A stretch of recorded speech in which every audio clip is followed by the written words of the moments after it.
Hello friends, তোমরা কেমন আছো? আশা করছি ভালো আছো। আমি পায়েল চলে এসেছি একটি নতুন ভিডিও নিয়ে।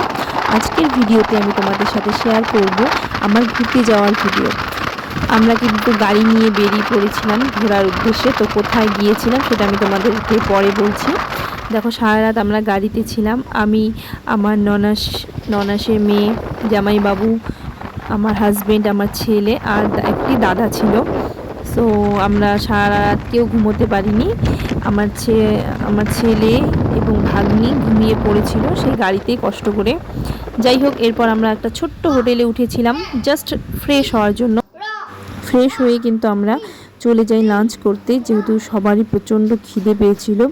সারা রাত গাড়ি জার্নি করে জাস্ট ক্লান্ত হয়ে গেছিলো, প্লাস খিদেও পেয়ে গেছিলো। বাচ্চারা তো খিদের জন্য খুব চিৎকারও করছিল। যাই হোক, এরপর আমরা যেই হোটেলে গেলাম সেখানে এত সুন্দর পরিষেবা, এত সুন্দর খাবার আমাদের ধারণার বাইরে ছিল। খাওয়া দাওয়া শেষ করে আমরা চলে গেলাম আবার রিটার্ন হোটেলে। এখান থেকে আমরা অন্য একটি জায়গার উদ্দেশ্যে বেরিয়ে পড়ি। তো আমরা কোথায় গিয়েছিলাম সেটা কিন্তু আমি তোমাদের সাথে শেয়ার করব পরের ভিডিওতে। ভিডিওটি দেখার জন্য অসংখ্য ধন্যবাদ। Thank you.